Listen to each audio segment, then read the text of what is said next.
justify it like that. So you don't know where he is? You don't know. I don't really know where he's at. I don't know if he's on that side of the room or this side of the room. So if someone, a police officer or anybody said, I want to know where the Wooten children are, you'd say, I don't know where they are. Yeah, well, they pretty much kept, on that case, they kept everybody in the dark. Eddie Wiseman knew, a few of us knew where he was, but, you know, from time to time, but I mean, they had to move him around. So the laws of the country are not to be obeyed necessarily? The laws of the United States of America are not?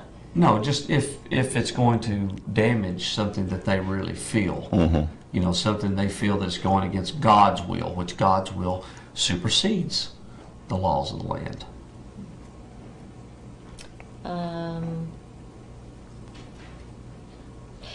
Ed Wiseman and Gene Swanko say that they want reconciliation, that they would be willing to meet with what they call, you know, disgruntled members, ex-members of the community.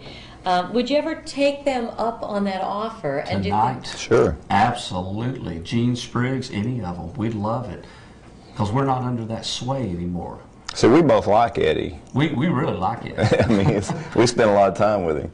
And I mean, just, you know, I would tell you that he is my friend, but I doubt if he would tell you that I'm his friend. Right. But do you think it's a sincere offer that they would like to meet with you? No.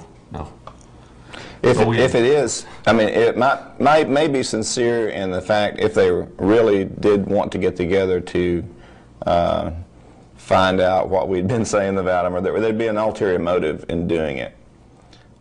They would just want to know. You think they would want to know? Or some ulterior motive on their part. Now, what they say is that they know they didn't do everything right all the time. They know everything wasn't perfect. But they would honestly like to speak to people like you to find out what your gripe is, what you are upset about. They'd like to hear that.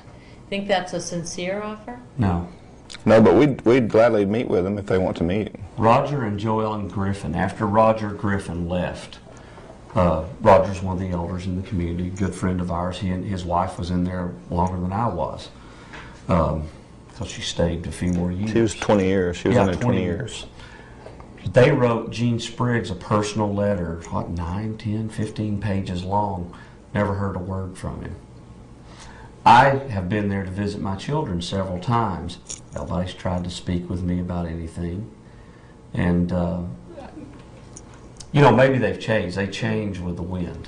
Is it hard for you to have children still in the community? Oh, of course, of course. You know what's going on with them? Do you know what pressures they're under? I understand it. Yeah, I understand it. But it's always changing. The community changes like the wind. New teachings come in. I mean, just from a physical standpoint, one day they're eating butter, the next day they're not. The next day they're eating beef, the next day they're not. The community has changed tremendously.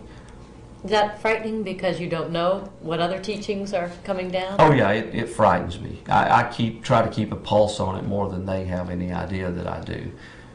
Because if dangers were to come and I started hearing about them arming themselves or something like that, I'd just go take my children. This over and over again. They called us the stem, right? Like in a ship, the main stem of the ship. And the children were coming behind us. Now, we had all kinds of problems. You know, we were the drug addicts from the 60s, the rebellious generation. And then our